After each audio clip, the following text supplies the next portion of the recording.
எந்தன் அம்மா, அந்த தெய்வம் உன் போல் இல்லை அம்மா.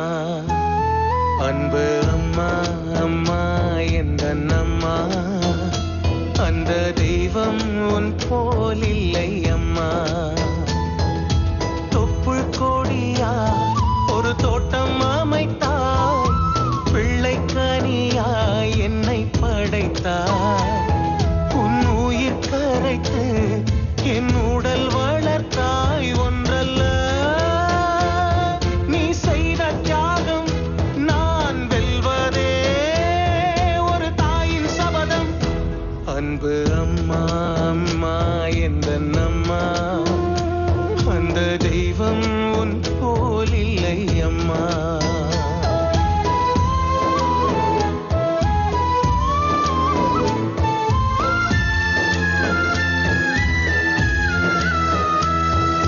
ரத்தத்திலே பால் எடுத்து முத்தத்திலே மூச்செடுத்து ஊட்டினாய் காட்டினாய் உலகத்தையே.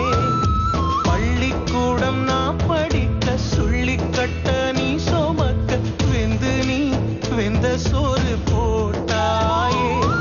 உன்னிடு போறமா நான் இருந்தால் என்ன அம்மா, வெகு தூரமா எங்கோ போனால் என்ன. என்ன நினைச்சே உருவும் தாயே, உந்தன் சபதம் முடிச்சு வருவேன்.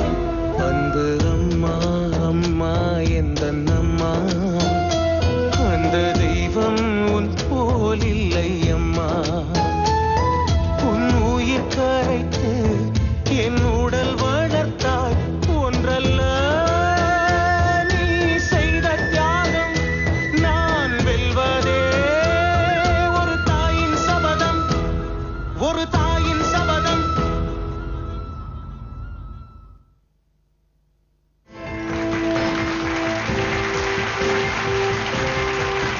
ஜீ தமிழ் தொலைக்காட்சியின் ஒரு தாயின் சபதம் நிகழ்ச்சிக்கு உங்களை வரவேற்பதில் மகிழ்ச்சி. பெற்ற குழந்தைங்களுக்கு ஒரு நல்ல வாழ்க்கையை எதிர்காலத்தை அமைச்சு கொடுக்கறதுக்காக எத்தனையோ தாய்கள் சந்திக்கிற போராட்டங்களையும் பிரச்சனைகளையும் அவங்க ஜெயிச்சு வர கதைகளையும் இந்த நிகழ்ச்சியில நாம பார்த்துட்டு வரோம்.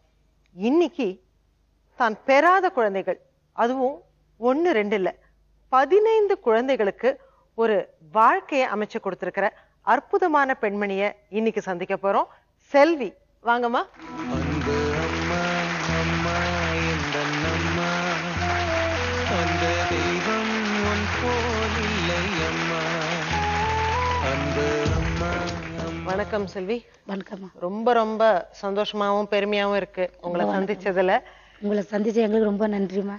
மக்கள் ரொம்ப எல்லாருக்குமே கடவுள் வள்ளலாராம் வணக்கம். ஓகேம்மா.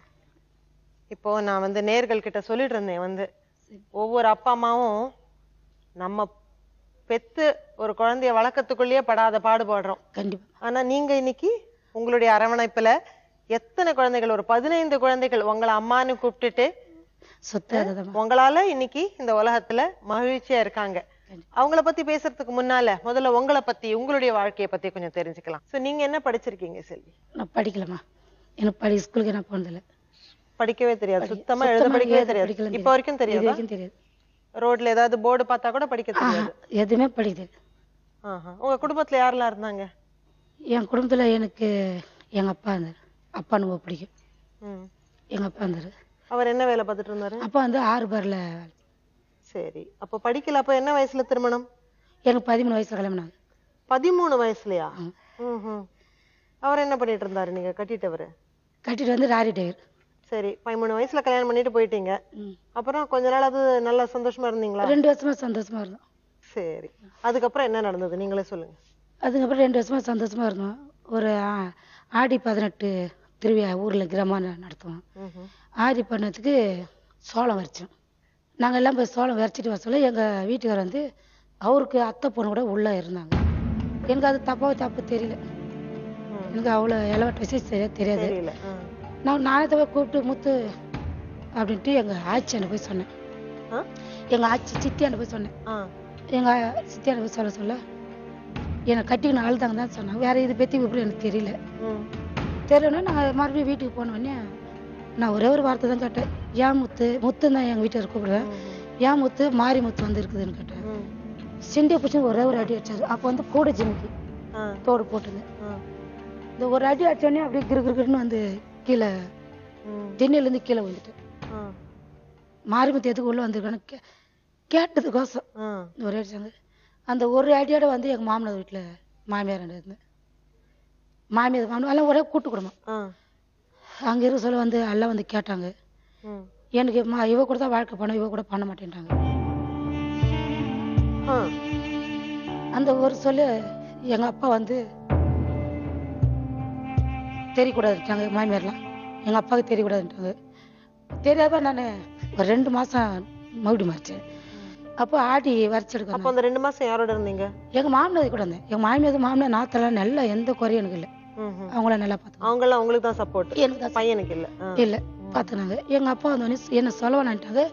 நான் சொல்லிட்டேன், என்ன சொல்லவானா என்னால் முடியல, அவளை தாங்க முடியல, நான் சொல்லிட்டேன். அப்போ எங்கள் அப்பா நான் சொல்லிட்டது, செத்தாலும் நீங்கள் தான் சாவணுன்ட்டாங்க. செத்தாலும் இந்த கிராமத்தில், இந்த பரவா கிராமத்தில் வயக்காட்டில் தான் நீ சாவணும் அப்படியே சாவ விட்டு ஒரு சின்ன கொடி ஒன்று எடுத்து கொடுத்துட்டு, ஏன் இந்த வார்த்தை சொன்னேன்னா எங்கள் அப்பாவுக்கு 3 பொண்டாட்டி, 2வது பொண்டாட்டி வந்து சித்தி கொடுமையில் ரொம்ப அனுபவிச்சுக்கிறேன். அப்போ போயிட்டு பேரு அப்பா அழுவாதம்மா, இங்கே இருந்துட்டு எங்கள் மாமனது நாத்தனாரெல்லாம் பங்கு மங்களி எல்லாத்தையும் கூப்பிட்டு ஊருக்கார ஜனத்தெல்லாம் கூப்பிட்டு என் பொண்ணுக்கு வந்து நீங்கள் தான் தழைப்பேன், நான் கிடையாதுன்ட்டு விட்டுட்டு வந்துட்டோமா. 10 வருஷம் எங்கள் மாமியார் கூட கிராமத்துலேயே தனியாக வயக்காட்டில் அறுப்புக்கு களைக்கு நடுவுக்கு சோளம் பறிக்க ஆடு மாடை நல்லா இன்ட்ரெஸ்டாக மேய்ப்பேம்மா. ஆடு மாடு ரொம்ப பிடிச்ச, ஆடு கோயிலும் ரொம்ப பிடிச்சது. இந்த வேலையை பார்த்தேன் அப்படியே இருந்தேன். அந்த நேரத்தில் எங்கள் மாமனார் இறந்துட்டாரு. மாமனார் இறந்துட்டு பேர் அந்த கிராமத்தில் எல்லாம் ஒன்றா சேர்ந்து என்னை எங்கள் வீட்டுக்கூட சேர்த்து விட்டாங்க. அப்போ வந்து என் பையன் குமார் தரிச்சான். ஓஹோஹோ, 10 வருஷம் கழிச்சு மறுபடியும் போய் அவரோட கொஞ்ச நாள் இருந்தீங்க. அப்பதான் இந்த குழந்தை பிறந்துச்சா? ஆமாம்மா. அங்கே கொடுமை அது. அந்த 10 மாசத்துல 1 வருஷத்துக்குள்ளேயே சரியான கொடுமைல அனுபவிச்சிட்டேன். அடிதான், எதுக்கத்தாலும் அடிதான்.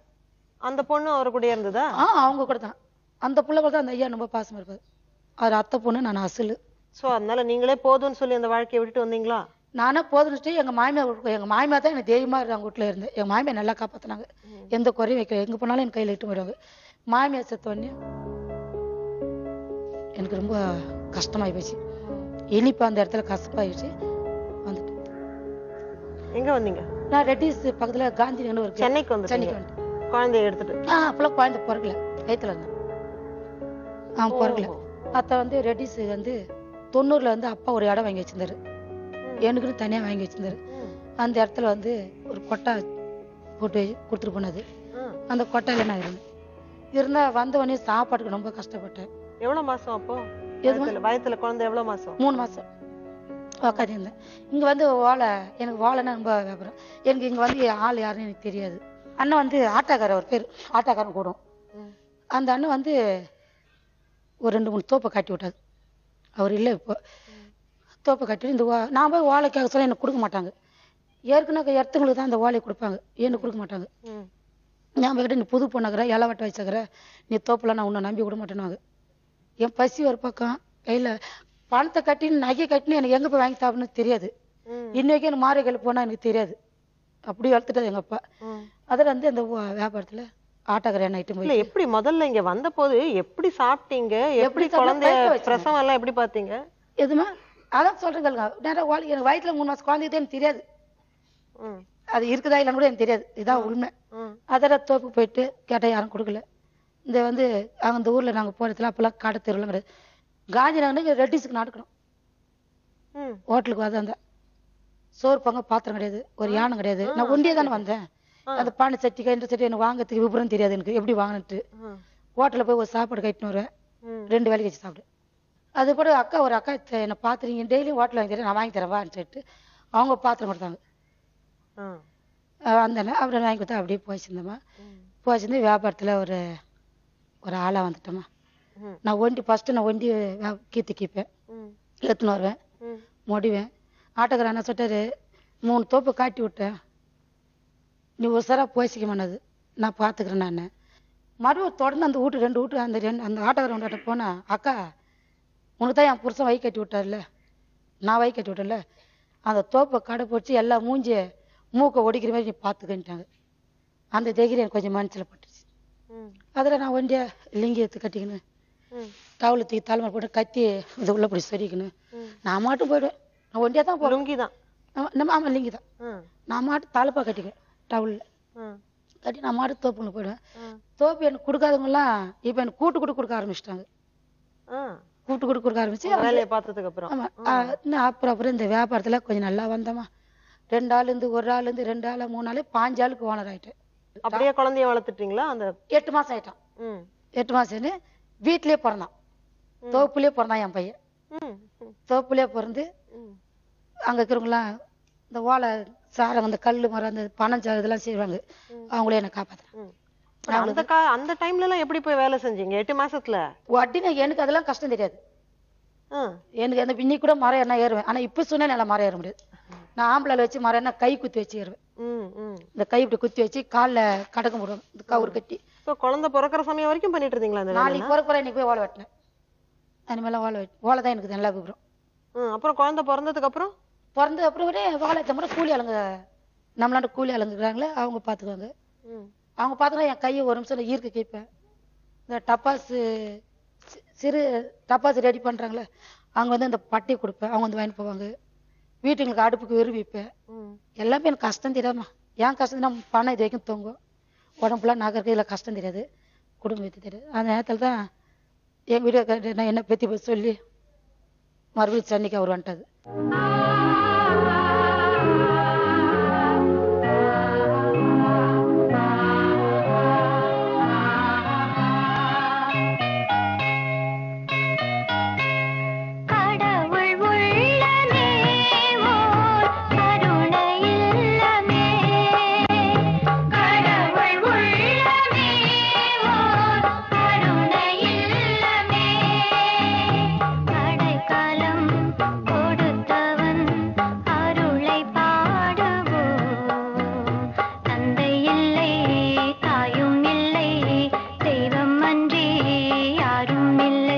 கொஞ்ச நாள் வந்து அவர் வந்து என்னோட உண்மைக்கு பாசத்துக்கு என்கிட்ட வரல.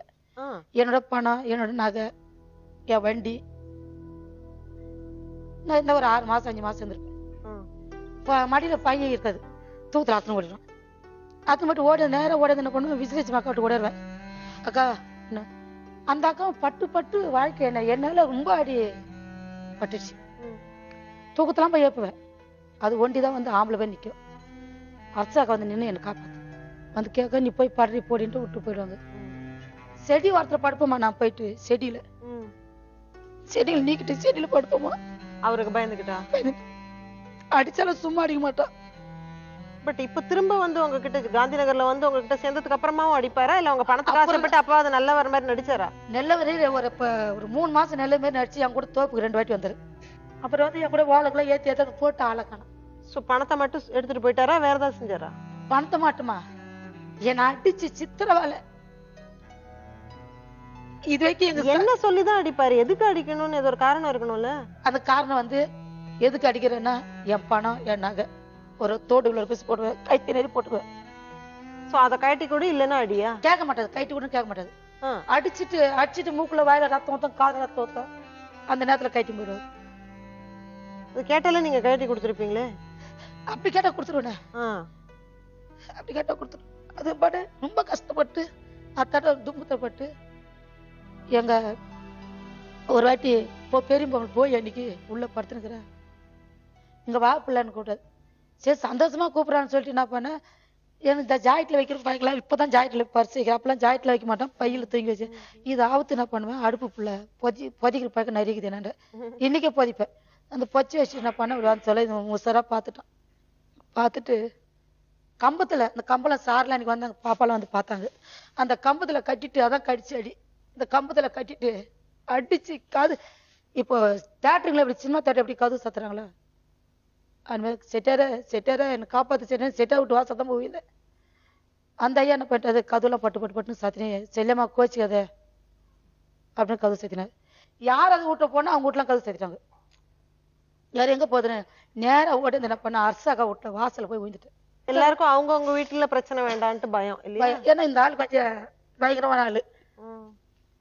சண்டை போய் யாரும் வந்து கேட்டா என் மாட்டேன் நான் வெட்டுறேன் நீங்க யார் கேக்குறது இதுக்கு பயந்தீங்கன்னு ஒரு வச்சாமனு பேசுவோம் இதுக்கு பயந்தீங்கன்னு ஆனா பாக்குறது இந்த பூனையும் பால் குடிக்குமா இந்த அடி அடிச்சு ஊய்ந்து ஏந்து அரசாங்க தண்ணி கொடுத்தது பப்ளிக் ஜனம் தான் திரும்பி ஜிஎஸ்ல அட்மிட் பண்ணாங்க லாஸ்ட் ஜிஎஸ்ல அட்மிட் பண்ணாங்க பண்ணி ஜிஎஸ்ல ஜெல்லாஸ்ல அட்மிட் பண்ணாங்க பன்னீர் என் கையில புளிய காணும்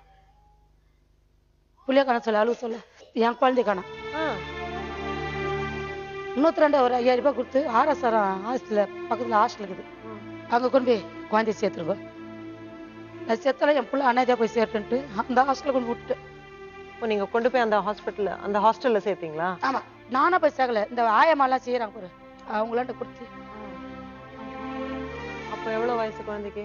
1 வயசு. பால்வாடி போயிருக்கிறான். அது பாட்டு கஷ்டப்பட்டு போயிச்சு நல்லா நடந்து ஹாஸ்டலுக்கு நல்லா நடந்து வந்து வீட்டுக்கு வந்துட்டேன். மறுபடியும் என் வீட்டுக்கு வேற எங்க போவேன்? நானே வீட்டுக்கு தானே வரணும். நான் வீட்டுக்கு வச்சாலும் என் வீடு இல்லை, கொளுத்திட்டாங்க. யாரு கொளுத்தினாலும் தெரியாது, ஒண்ணுமே யாரு கொளுத்தினா எங்க ஆளுங்க தான் கொளுத்திக்கிறான். வீட்டை கொளுத்திட்டாங்க. ஒரே ஒரு துணிமணி கூட கிடையாது எனக்கு. ஒரே ஒரு கட்டிங்கிற அக்கம் பக்கம் இருக்கிறவங்களே கொளுத்திட்டாங்க. இல்ல இல்ல அக்கம் பக்கம் எனக்கு உயிர் கொடுப்பாங்க. எங்க வீட்டு ஐயாவை கொளுத்திட்டாங்க. எதனால கொளுத்தினாங்க? வீட்டு நிறைய பொருள் கொளுத்திட்டு போயிட்டு அந்த அக்கா விஜயலட்சுமி போட்டு வாசல் போய் அக்கா கொளுத்திட்டானாக்கா துணி இல்லைன்னா ராத்திரில ஓடியாருது, ஒன்று நான் தரேன்டி அப்படின்னு அந்த அம்மா போய் பணம் கொடுத்து கட்ட சொன்னாங்க. நான் 4 பேர் கொடுத்து போய் அந்த வீட்டை மறுபடியும் கட்டினேன். சின்னதாக கொட்டா போட்டு மறுபடியும் கட்டி நான் வந்தேன். அதுமாதிரிலாம் கொடுத்துனாங்க. அதுக்கப்புறம் உங்க வீட்டுக்காரர் வராம இருந்தாரு அந்த பக்கம்? அது பேர் வரல, வீட்டை கொளுத்திட்டு போனாங்க. பிறகு உங்ககிட்ட இருக்கிறதெல்லாம் எடுத்துட்டு போயாச்சு. இனிமே உங்ககிட்ட எடுக்கிறதுக்கு ஒண்ணும் இல்லை. அதுவும் பாரு மறுபடியும் அந்த வீடு எரிஞ்சு அந்த மறுபடியும் வேலை வியாபாரத்துக்கு போயிட்டு மறுபடியும் வந்து 3 வீடு கட்டினேன். 3 வீடு கட்டி 2 வீடு வாடகை விட்டேன். ஒரு வீட்டுல நான் இருந்தேன், ஒரு வீட்டுல கூலி ஆளு வச்சிருந்தேன். மேல அவர் வந்து மேல இருக்குது, ஏன்னா ஒரு இடத்துல பதுங்கின்னு இருக்குது. ஏன் கூட பிறந்த அக்கா தங்கச்சி பிடிச்சேன், அக்கா தங்கச்சிங்களா அண்ணன் தம்பிங்களா எல்லாம் ஒன்னா சேர்ந்துன்னு என்ன அடிப்பாங்க. 15 பேர் அடிச்சாங்கம்மா. யாருமா தாங்க? உங்க கூட பிறந்தவங்களும் அவங்களுடைய புருஷங்களுமா? புருஷங்க எங்க அண்ணன் பொண்ணு, அண்ணன் புள்ளிங்க, தங்கச்சி, எங்க வீட்டுக்காரு. எங்க வீட்டை கிட்ட வரல அந்த நேரத்துக்கு, எங்க வீட்டை கிட்ட வரலுக்கு அடிச்ச கிட்ட நானு. இவர் வந்து நம்ம பக்கம் இருப்பாருன்னு சொல்லிட்டு அவங்க எல்லாம் அவர் பக்கம் சேர்ந்துட்டாங்க. அவருடைய அம்மா எல்லாம் உங்களுக்கு சப்போர்ட்டா இருந்தாங்க, உங்க வீட்டுக்காரங்க எல்லாம் அவங்க பக்கம் போயிட்டாங்களா? அப்ப என்ன எதனால அடிச்சாங்க? உள்ள வந்துச்சுன்னா இவராண்ட என்கிட்ட இருக்கிற பொருள் காலில் 3 போடுவேன். இது எல்லாமே நகை தான், வாழ்ந்துதான் நகை தான் அப்படி சொல்லு. நானு என் புருஷன் எனக்கு தானே சப்போர்ட் பண்ண சொல்லிட்டு பக்கத்து வீட்டுல போய் போன் கட்டு வாங்கி பேசினா தவறான ஒரு வார்த்தை சொல்லி நான் தான் அவங்களை அடிக்க சொன்னேன். என் பிள்ளை கீழே கட்டான், என் பிள்ளை மேலாம் கட்டி கொடுத்துட்டான். அவன் நெத்திடலாம் பிள்ளாட வச்சு பச்சை ரத்தத்தை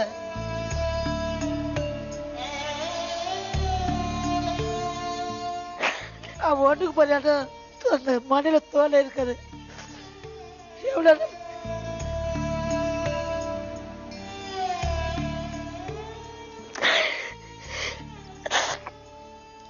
அத்தனை பார்த்துட்டு பண்ண வீடு இல்லை, என் வண்டியில அப்படியே ஆட்டோ வச்சிருந்தேன். சொந்தமா வாங்கின ஆட்டோ, சொந்த ஆட்டோ வாங்கினேன். அந்த புள்ள எங்கம்மா? அப்புறம் என்னாச்சு? நீங்க கொண்டு போய் ஹாஸ்டல்ல சேர்த்தீங்க? உடம்பு நல்லா போயிட்டேன். வச்சுக்கிட்டேன் நான் உடம்பு நல்லான உடனே டிஸ்சார்ஜ் பண்ண உடனே நேரம் என் பிள்ளையாட்ட தான் போனேன். கால் வீங்கி போய் கை வீங்கி போய் வயிறு சூடாமரி பட்டு இருந்தது. நான் போய் குழந்தை தீனாட்டு கொடுங்க சார் கொடுத்துட்டாங்க. அதே மாதிரியே நல்லா அடி வாங்க முடியல. கல்வி வந்துட்டோமா, கல்வி வந்து லூகாஸ் பஸ் ஸ்டாண்ட் இருக்குது பாருங்க. Lucas bus stand. அப்பெல்லாம் என்கிட்ட பணம் வந்து 1,02,75,000 என் மடியில் இருக்குது. 35,000 நகை என் மடியில் இருக்குது. எல்லாத்தையும் கைட்டு உழுசு முடிக்குதுன்னு நேரா வடலுக்கு போயிட்டுமா.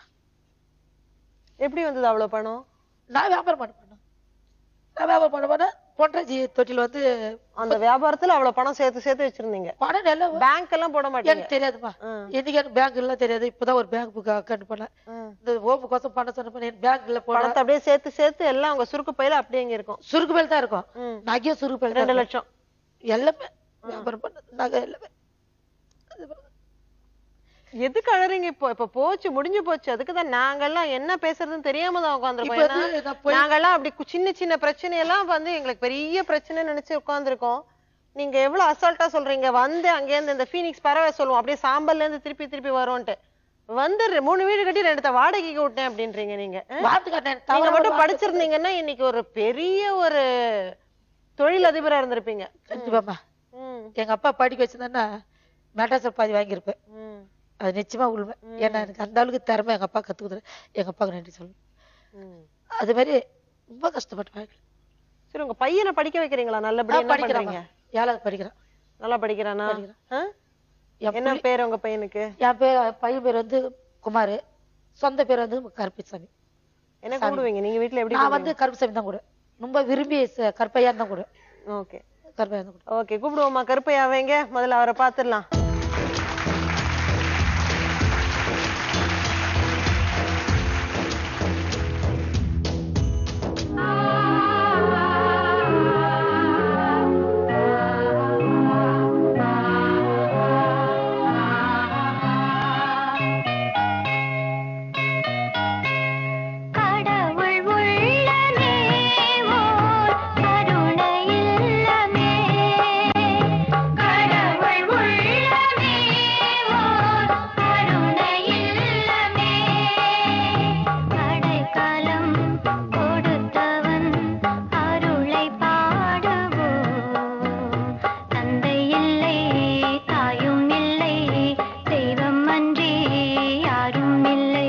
கருப்பசாமின்ற பேர் பிடிக்குமா உனக்கு? அப்படியே கூப்பிடலாமா? அம்மா உனக்கு ரொம்ப பிடிக்குமா? அம்மா என்னெல்லாம் பண்ணுவாங்க? அது ஹாஸ்டல் வச்சு நடத்துறேன்னாங்க. அம்மா எப்படி உனக்காக எல்லாம் செய்வாங்களா? சமைப்பாங்களா நல்லா? எல்லாத்துக்கும் நேரம் இருக்குமா அம்மாக்கு? இல்ல ஓலை பின்றதுக்கு ஓடி போயிடுவாங்களா? நீ அம்மா கூட போவியா தோப்புக்கெல்லாம்? தீமை தொட்டி போட்டு விட்டுருவாங்க. தோப்புலயே போய் தொட்டில் கட்டி விட்டுருவீங்க. அதுக்கப்புறம் அப்படி நல்ல ஸ்கூல்ல சேர்த்திருக்கீங்களா? ஃபீஸ் எல்லாம் நல்லா கட்டுறீங்களா? இல்ல கார்பரேஷன் ஸ்கூல்ல மாதிரி சேர்த்துக்கிறேன். கார்பரேஷன் என் பிள்ளைய படிக்க நிறைய பேர் காத்துங்கிறாங்க. நான் சொன்னா என் பிள்ளைய படிக்க எல்லாமே இருக்கிறாங்க. என் பிள்ளை கார்பரேஷன் படிக்கிட்டேன். இதுல 3 பிள்ளை கான்வென்ட்ல படிக்க வைக்கிறோம். சரி, உங்களுக்கும் அவங்களுக்குமான அந்த பந்தம் எப்படி உருவாச்சு? அவங்களை எப்படி நீங்க சந்திச்சீங்க? அவங்க எப்படி உங்க வாழ்க்கைக்குள்ள வந்தாங்க? அதெல்லாம் சொல்லுங்க. என் வாழ்க்கையில சொல்ல என்ன எப்படி சொல்லணும்னு தெரியல. அந்த குழந்தைங்களை வந்து தம்புள்ளியா தான் நான் பாக்குறேன். ஃபர்ஸ்ட் வந்து முதியோருக்கு தான் வச்சு நடத்திருந்தேன். இல்ல, எப்போ நீங்க இந்த மாதிரி ஒரு முடிவு எடுத்து மத்தவங்களுக்கு உதவி செய்யணும் இதெல்லாம் செய்ய ஆரம்பிச்சீங்க? எங்க அப்பா சின்னதுன்னு சொல்லி கொடுப்பாரு. கடைக்கிட்டு போனா என்ன துட்டு என்ன கை நீட்டா கையில போட சொல்லுவாரு. கையில காசு கொடுக்கணும். அது வயிற்றுக்கு வாங்கி கொடுக்க சொல்லுவாரு. காசு மட்டும் கொடுக்க கூடாது. அதே மாதிரி இன்னைக்கு என்ன ரோட்ல பார்த்தாலும் காசு கொடுக்க மாட்டேன். ஏன்னா பிஸ்கட் உங்களுடைய வாழ்க்கையே போராட்டமா தானே இருந்தது. குழந்தைய கார்பரேஷன் ஸ்கூல்ல சேர்த்து ஏதோ படிக்க வச்சுட்டு 2 வேளை சோப்பாடு போட்டுட்டு இருக்கீங்க. அதுக்கப்புறம் உங்ககிட்ட எப்படி வந்து அந்த மாதிரி ஒரு அமைப்பெல்லாம் ஆரம்பிச்சு நடத்துறதுக்கு உங்களுக்கு பொருளாதாரம் எப்படி வந்துச்சுன்னு கேட்டா, நானும் என் பிள்ளை வந்து இந்த லூகாஸ்ல கஷ்டப்பட்டது எங்களுக்கு தெரியும். நாங்களும் தெரிஞ்சுக்கிறோம், சொல்லுங்க. அந்த லூகாஸ்ல வந்து அதுக்கிற அழுக்கு அப்புறம் நல்லா குண்டா இருந்தா யாராவது தூக்கி விடுவாங்களான்னு பயம் எனக்கு. என்னோட மான பிரச்சனை நான் காப்பாத்திக்கிறேன். சில பேர் நான் இந்த கிராமத்துல வந்து மெட்ராஸ் வந்து எவனா ஒருத்தனை கட்டிக்கலாம், எவங்கெல்லாம் ஓடலான்னு அப்படிலாம் எண்ணெய் நடக்குது நாட்டுல. எனக்கு அந்த எண்ணெய் எல்லாம் கிடையாது. சாவ எண்ணெய் எனக்கு சத்தியமா வராது. இன்னைக்கு கடவுளா வந்து எனக்கு கூட்டம் எவனா கூட நான் இன்னும் கொஞ்சம் வாய்ப்பு தான் கேட்பேன். ஏன்னா என் மக்களுக்கோசம் கேட்பேன். Very good, very good. மக்களுக்கோசம் கேட்பேன். சாவ எண்ணெய் வராது. இதுல வந்து எனக்கு வந்து ஒரு இன்ட்ரெஸ்ட் வந்து எப்படி இருந்துச்சுன்னா, இப்ப என்ன மாதிரி எவ்வளவு பெண்கள் நாட்டுல இருக்குது, அவங்களாம் வெளிச்சத்துக்கு வரட்டும். இப்ப என்ன பார்த்து கண்டிப்பா வெளிச்சத்துக்கு வந்தா ஆகணும். இல்ல, இப்ப இந்த குழந்தைங்க எல்லாம் இப்ப இன்னைக்கு நீங்க தானே அவங்கள வளர்த்துட்டு வரீங்க. என் பிள்ளைங்க. ஆமா, அதான் உங்க பிள்ளைங்க இல்லையா? நீங்க பெறாத பிள்ளைங்களா? அவங்கள எங்க சந்திச்சீங்க வாழ்க்கையில? அவங்கள எங்க சந்திச்சுனா, நோட்டீஸ் போடுறோமா, நோட்டீஸ் போட்டு எனக்கு அன்னதானம் சாப்பாடு கொண்டு கொடுக்குறாங்க. அவங்களாட்ட சொல்லுவேன், நான் தவறி தாய் தப்பு இல்லைனாலும் சித்தி குடும்பம் எவ்வளவு குடும்பப்படுத்துறாங்களோ அப்படியோட குழந்தை தான் என்கிட்ட கொண்டு கொடுவேன். போலீஸ் ஸ்டேஷன் கொண்டு நோட்டீஸ் கொடுப்பேன். டேக்ஸ் எல்லாம் கொண்டு கொடுப்பேன். ரயில்வே ஸ்டேஷனுக்கு போவேன். இப்படிலாம் போய் சுத்துவேன். இப்பெல்லாம் சுத்தி குழந்தைங்க எடுப்பேன். அன்னை மாதிரி சந்திச்சு தான் அந்த புள்ளிங்க வந்து சேரும். இப்ப யாரு இங்க இருக்கிறதுல யாரு நீங்க உங்களோட இருக்கிற குழந்தைங்க யாரெல்லாம்? என்ன இருக்கிற எல்லா புள்ளியும் என் குழந்தைங்க. யார் பேசுவீங்க நல்லா? எங்களை எப்பவும் நல்லாதான் பார்த்து, அவங்க உடம்பு சரியாதுக்கு எங்க ஐயா காசு குத்தி எங்க அம்மாவை காப்பாத்தினாங்க. அதுக்கு முதல்ல நன்றி தெரிவித்துக் கொள்கிறேன். எங்க அம்மா நல்லா இருந்தா. எவ்வளவு வருஷமா நீங்க அவங்களோட இருக்கீங்க? நான் சின்ன வயசுல இருந்து எனக்கு அம்மாவில அப்பாவில எங்க ஆயா இப்ப இறங்குற மாதிரி இருக்காங்க. எனக்கு எல்லாமே எங்க செல்வி அம்மா தான். எனக்கு எனக்கு படிக்கிறியா? நல்லா படிக்கிறியா? இப்போ எல்லாம் படிக்கிறேன். எல்லாருமே நல்லா ஸ்கூலுக்கு போய் நல்லா படிக்கிறீங்களா? எல்லாருமே படிப்போம். நான் 14 வயசுலேருந்து பொதுநல சேவை எல்லாம் பண்ணுறேன். எங்கள் ஊரில் ஒரு அமைப்பு காவை நண்பர்கள் நற்பணி இயக்கம்னு வச்சு பண்ணுறோம். அப்போ அந்த சரஸ்வதி அம்மா சொன்னாங்க, தம்பி எனக்கு ஒரு அம்மா தெரியும், செல்வி அம்மான்ட்டு. அவங்க வந்து சண்முகபுரத்தில் ஒரு ஆசிரமம் வச்சுருக்காங்க. அவங்களுக்கு ஏதோ யாரோ சமூக விரோதிகளால் சில பிரச்சனைங்க இருக்குது, அவங்கள மிரட்டுறாங்க, நீங்கள் கொஞ்சம் போய் என்னன்னு கேளுங்க அப்படின்ன பிறகு நான் நேரில் பார்த்தேன் அவங்கள. அந்த அம்மா இல்லை. அந்த ஆசிரமம் ஒரு ஏரிக்கு ஓரமாக சின்ன குடிசை மாதிரி, அதில் நிறைய சின்ன பிள்ளைங்க, ஒரு மணலில் பாதிக்கப்பட்டவர், மற்ற வயசானவங்க எல்லாம் நிறைய பேர் இருந்தாங்க. அப்புறம் செல்வி அம்மா எங்கே போயிருக்காங்கன்னா வெளியே போயிருக்காங்க, பசங்களுக்கெல்லாம் உடுப்பு வாங்குறதுக்கு. இந்த வீடு வீடாக போயிட்டு பழைய துணி இருந்தால் கொடுங்க, எப்படி ஏதாவது பொருள் எதனா கொடுங்க, நான் வாங்கி பண்ணுறேன் அப்படின்ட்டு. எப்படின்னா இவங்க வச்சிருந்த பணத்தில் அந்த இடத்த வாங்கி ஒரு சார்னர் கொட்டா மாதிரி போட்டு வச்சுன்னு இருந்திருக்காங்க. இருந்த பணம்லாம் தீர்ந்து போச்சு, நகைலாம் வச்சு பண்ணிட்டாங்க. அதுக்கப்புறம் சாப்பிட்றதுக்கு வேணும்ல, அதனால வெளியே போயிட்டாங்க. சரி சாயந்தரம் வரல நான் என்னுடைய நண்பர்கள் எல்லாம் உட்காந்துட்டு இருந்தோம். சரி சாயந்தரம் அதுக்கப்புறம் இந்த அம்மா வந்திருக்காங்க. இவங்க என்ன நினச்சிருக்காங்க, யாரோ ரவுடி போல் இருக்கு மிரட்ட வந்திருக்காரு அப்படின்னு நினச்சிட்டு இவங்க பயந்துட்டு வராமல் போயிட்டுருக்காங்க. இவங்க என்னை பார்த்துட்டதுக்கப்புறம் இவங்க கேட்டிருக்காங்க. அப்புறம் சொன்னாங்களாம், நான் அம்பத்தூரில் ஆய்வாளர் ஐயா போய் பார்த்து இந்த மாதிரி சண்முகபுரத்தில் இது மாதிரி பிரச்சனை இருக்காங்க, கொஞ்சம் பாருங்கன்ன பிறகு அவர் என்ன சொன்னார், 2 அப்பவே கூப்பிட்டு யார் காவல்துறையிலேருந்து 2 அதிகாரி அமிச்சு முதல்ல அதில் போய் பாருங்கள், அவங்களுக்கு என்ன பிரச்சனை பாருங்கள், அங்கேயே பந்தோபஸ்து மாதிரி பாருங்கள் அந்த இடத்துலலாம் அப்படின்னு சொல்லிட்டாங்க. அந்த ஆசிரமத்தில் இருக்கிறவங்க ஒருத்தர் மனநல பாதிக்கப்பட்டவர், அவர், மற்றவங்க நிறைய பேர் வயசானவங்க, சின்ன சின்ன பிள்ளைங்க. நான் போனதான் எல்லாம் அந்த குழந்தைங்களாம் ஓடி அப்படி கையை பிடிச்சிக்கோ நல்லா. அப்புறம் போய் கேட்பேன், ஏதாவது உதவி வேணுமா செல்வி அம்மா? எத்தனை பேர் இருக்காங்க மொத்தமா? நான் போகும்போது 24 பேர் என்னமோ இருந்தாங்க, குழந்தைங்க பெரியவங்க எல்லாம் சேர்த்து. ஏன்னா அந்த ஊர்ல எல்லாமே எங்க சொந்தக்காரெல்லாம் இருக்காங்க, அதனால அவங்க எல்லாமே இவங்களை நல்லா பார்த்துப்பாங்க. ஆனா அப்ப கூட இந்த அம்மா அந்த காம்பவுண்ட் கேட்ல என்ன பண்ணுவாங்க, சாத்திட்டு உள்ள வைப்பாங்க. நான் போன பிறகு திறப்பாங்க. ஏன் உள்ளே வச்சிருக்கீங்க? கொஞ்சம் இல்லப்பா, வெளியே தப்பி தவறி வெளியே போயிட்டா அதுல யாருன்னா கை ஏந்திட்டாங்கன்னா அது எனக்கு கஷ்டம், நான் கஷ்டப்பட்டதுக்கே பிரயோஜனம் இல்லாம போயிடும் அப்படின்னு சொல்லுவாங்க. சரி என்னதான் பண்றீங்க, வருமானத்துக்கு பண்றீங்க அப்படின்ன பிறகு காலையில இவங்க போயிட்டு தெருவா போய் ஏதாவது வீடுகளில் போய் பழைய துணி இருந்தா கொடுங்க இந்த குழந்தைங்களுக்குன்னு வாங்கிட்டு அப்படியே அவங்க அரிசி பருப்பு எதனா கொடுத்து சமைச்சு இவங்களுக்கு கொடுத்துட்டு திருப்பியும் போயிடுவாங்க. என் கடவுளுக்கு வேலை பார்க்குறது தைரியம், பிச்சை எடுப்பேன், முந்தாடி பிச்சை எடுத்து என் பிள்ளைங்களை காப்பாற்றுவேன், இன்னும் 100 பிள்ளைங்கள இருந்தாலும் காப்பாற்றுவேன். சரி, இப்போ நீங்க உங்களுடைய பிள்ளைய இதுல கவர்மெண்ட் ஸ்கூல்ல தான் போட்டிருக்கீங்க, அந்த மற்ற பிள்ளைங்களை கான்வென்ட்ல ஏன் சேர்த்திருக்கீங்க? நான் படிக்கல, ஒரு பிள்ளை ஒரு இங்கிலீஷ் பிள்ளை படிக்கணும்னு எனக்கு ரொம்ப ஆசை. எனக்கு இல்ல, அவங்க 3 பேரை சேர்த்து விட்டதுக்கு இவரையும் சேர்த்து 4 பேரா சேர்த்து விட்டுருக்கலாம். அவனுக்கு அந்த கஷ்டம் வரணும், நான் பட்ட கஷ்டம் என் பிள்ளைக்கு வரணும். எனக்கு இப்போ அந்த ஓமை எப்படி அவன் நடத்தணும்? ஒவ்வொருத்தருடைய எண்ணமும் எவ்வளவு வித்தியாசமா இருக்குன்னு நாங்க இது வரைக்கும் சந்திச்ச நிறைய தாய்மார்கள் நான் பட்ட கஷ்டம் அவனுக்கு தெரியக்கூடாதுன்னு வளர்த்தேன் அப்படின்னு சொல்லுவாங்க. நீங்க அதே மாதிரி அவனும் கஷ்டப்பட்டு வளரணும், அப்பதான் அவனுக்கு வாழ்க்கைன்னா என்னன்னு புரியும். அவனோட வாழ்க்கையில நல்ல மாதிரி இருக்கான்ல, அவனுக்குன்னு ஒரு கல்யாணம், அவனுக்கு படிச்சு நல்ல ஆளாகி கல்யாணம் ஆச்சுன்னா அவன் அப்ப என்ன பண்ண கூட அவன் முன்னாடி அவன் பண்ணக்கூடாது. என் பிள்ளைங்களை எதுனா உன்னை வர்ற பிள்ளைங்களும் சரி இருக்கிற பிள்ளைங்களும் சரி, எனக்கு ஒரு கருத்து, ஒரு பிள்ளை டாக்டர் வரணும், ஒரு பிள்ளை இன்ஜினியர் வரணும், ஒரு பிள்ளை எஸ்ஏ வரணும். இது 3 ஆசை நான் வச்சுக்கிறேன். இது 3 யார் கொடுப்பாங்களோ எனக்கு தெரியாது. 75,000 ரூபாய் பணம் கிடைச்சது, அது சொல்லுங்க செல்வியம்மா. 75,000 ரூபாய் கீழே பணம் கிடைச்சிச்சு. கீழயா? நான் பணமே எடுக்கல. இது பையன்னு சொல்லிட்டு என் பேக்கில் போய் தூக்கி போட்டுனேன். என் பேக்கில் போய் தூக்கி போட்டு சார் விஸ்வநாத் சார் ஆஃபீஸுக்கு 2 டிஃபின் எடுத்துன்னு 2 தூக்குவாளி எடுத்துன்னு விஸ்வநாத் சார் ஆஃபீஸ் போனேன். ஐயா என்ன பண்ணது, பணம் எவ்வளோன்னு தெரியலையா, பையில் இருக்குது. அவர் ஒரு கருத்து சொன்னது, இந்த பணத்தை 5 மாதம் 3 மாதம் கையில் பத்திரமா வச்சிருமா, யாருன்னா தேடின்னு வந்தா அவங்களாண்ட ஒப்படைச்சிடு, யாரும் தேடலை நம்ம ஓமுக்கு ஓதுவோம் அந்த பணம் அப்படின்னது. அந்த கேப்பில் அந்த பணம் விட்டுங்க அப்படியே தேடி நிற்கிறாங்கம்மா. நான் போய் அதில் போய் என்ன பண்ணேன், எல்லாம் நான் அதில் ஒரு ஆளை போய் சேர்ந்துக்கிறேன். சேர்ந்த உடனே அந்த அம்மா ஜாயிட்டிலாம் இப்படி பிச்சுக்கின்னு என்னைக்கு மேலே அவங்க பிச்சுன்னு பிள்ளைக்கு கிட்னி பண்ணாது. ஏற்கனவே இன்னொருத்தராண்ட கிட்னி வாங்கிக்கிறாங்க, இந்த பாதி பணம் அவங்களாண்ட அதுக்கு கொடுக்கறதுக்காக வச்சிருந்தாங்களா? அது கொடுத்தது அக்கம் பக்கம் யார் சொந்தக்காரன் நகை வாங்கினாலும் கூட மாறி வச்சுட்டு இது எடுத்து பார்த்த உடனே இவங்க பணம், ஐயோ இந்த பணம் ஏங்கிட்டுக்குதுன்ட்டு. அப்புறம் நான் என்ன பண்ணேன், அவங்க சொன்ன அடையாளம் ஏங்கிட்டு அடையாளம் கட்டாச்சு.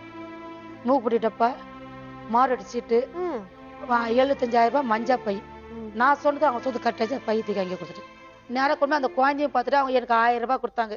அந்த 1000 ரூபாய் நான் வாங்கலை, அந்த 1000 ரூபாய் அவங்களாண்ட கொடுத்துட்டு ஏமா நாங்கள் இந்த புள்ளைய நீ போய் காப்பாத்து, அந்த புள்ளைய காப்பாத்திட்டு வந்த பிற்பாடு என்னை என் புள்ளையில கறி சோறு கொண்டு போடுங்க, என் புள்ளைய கவுச்சிக்கு கேக்குதுன்னு அவங்களாண்ட அழுத. எத்தனை பேர் இருக்காங்க உங்களுடைய ஆசிரமத்துல? பிள்ளைங்க 19 பேருமா. 19 பேர் என்னோட சேர்த்து என் புள்ளையோட என்ன சேர்த்து 19 பேர். அத்தனை பேருக்கும் சாப்பாடு, துணிமணி, படிப்பு எல்லாமே நிறைய பேர் பணமா கொடுப்பாங்க. என்னோட பணம்லாம் வேணாம், இவங்க கூட பணம் கொடுத்தா வாங்க மாட்டேன். நிறைய இடத்துல போய் சொல்லுவேன், கல்யாண மண்டபத்துலாம் போய் சொல்லுவேன், ஏதாவது மீந்துடுச்சுன்னா கொடுங்க, கீழெல்லாம் கொட்டாதீங்க, இந்த மாதிரி பிள்ளைலாம் இருக்கு அப்படின்னு சொல்லிட்டு இந்த அம்மா கிட்ட சொன்னோன்னா நம்ம வாரி எடுத்துட்டு போவாங்க.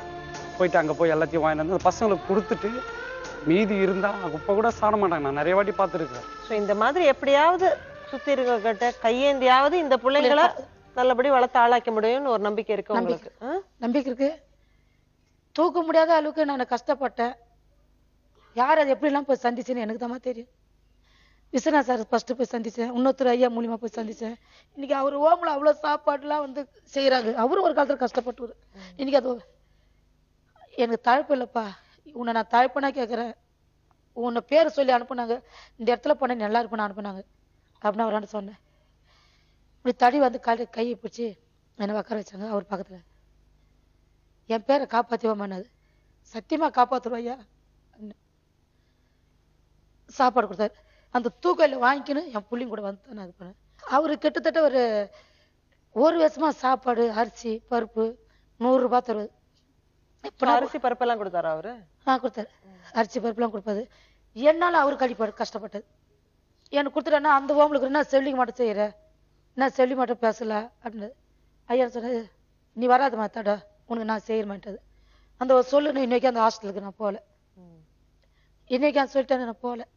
இவராண்டையா நம்ம போய் சோறு கேட்கணுன்ட்டு மவுண்ட் ரோடு மசூதி 11 ஹோட்டலு, மின்ட்ல ஹோட்டலு, கல்யாண சாத்திரம், எங்க வீட்டுக்குள்ள சாத்திரம் நடந்தாலும் தூக்குவாளி வச்சு போய் நிப்பேம்மா. அந்த சாப்பாடு தீன் வந்துடும். தீன் வந்து தயிர் விட்டுரும், வயிற்று பிடிச்சி தூண தயிர் விட தண்ணியாக செய்ய ரத்தமாக செய்ய என் புள்ள அந்த ரத்தத்தெல்லாம் கற்றுக்குவான். இவனாண்ட அந்த துணி அவுத்து போட்டு நீ கசுக்கு பார்த்து புள்ளிங்க வந்து சாப்பாடு கொடுப்பேன். அவ்வளோலாம் கஷ்டப்பட்டுக்குது. இப்போ நீங்க வந்து இந்த மாதிரி ஹோட்டல், கல்யாண மண்டபம் அங்கே போய் எப்படியாவது சாப்பாடை கலெக்ட் பண்ணிட்டு வந்துட்டு குழந்தைங்களுக்கு சாப்பாடு வச்சுருக்கீங்க. அப்புறம் ஸ்கூல் ஃபீஸ் எல்லாம்?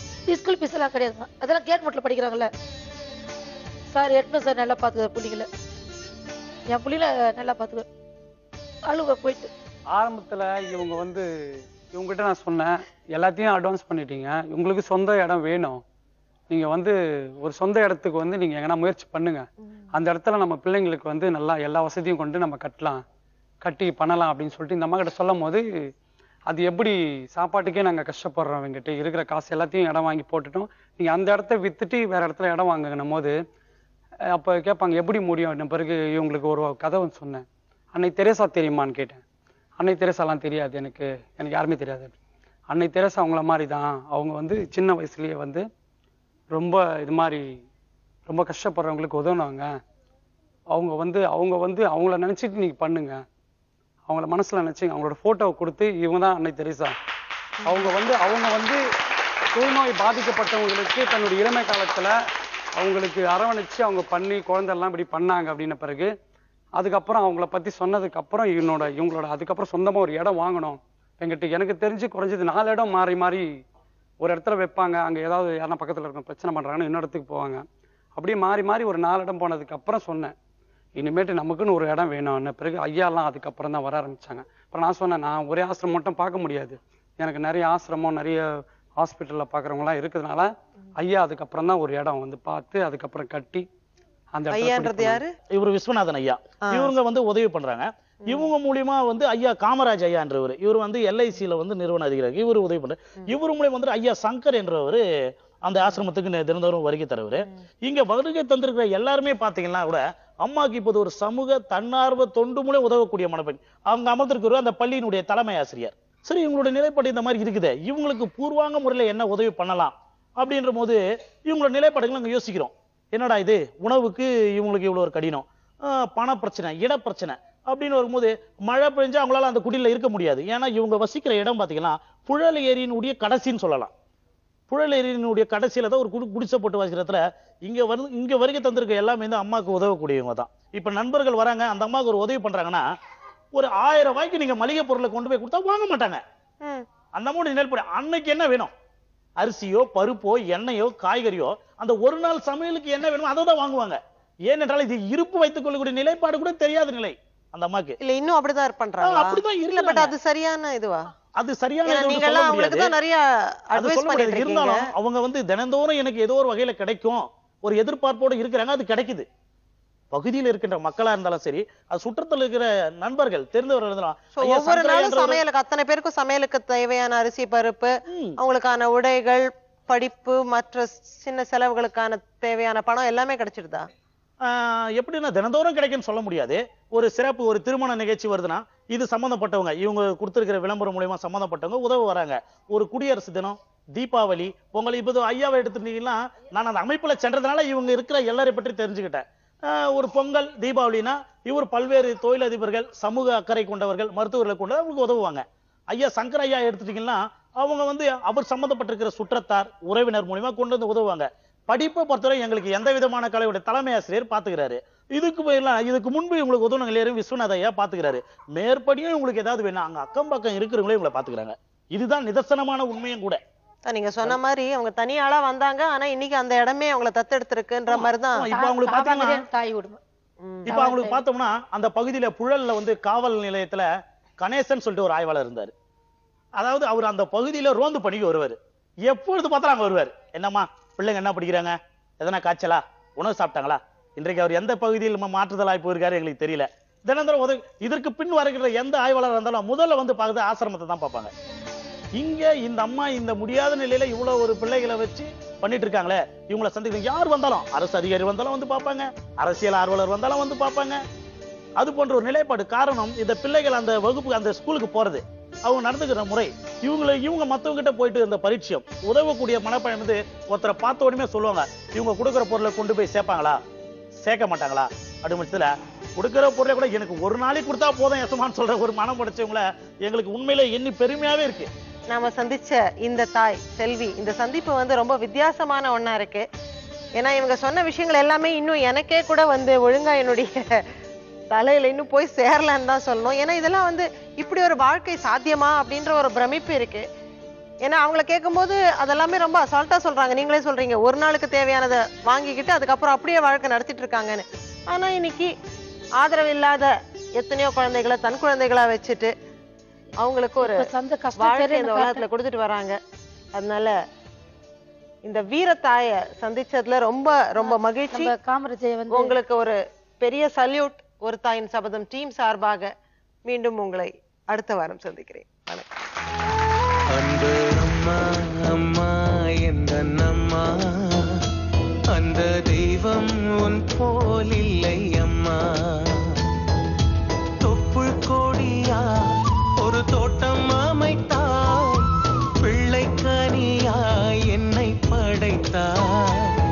உன் உயிர் கரைத்து என் உடல் வளர்த்தாய். ஒன்றல்ல நீ செய்த தியாகம் நான் வெல்வதே ஒரு தாயின் சபதம். அன்பு அம்மா அம்மா எந்தன் அம்மா, அந்த தெய்வம் உன் போல் இல்லை அம்மா.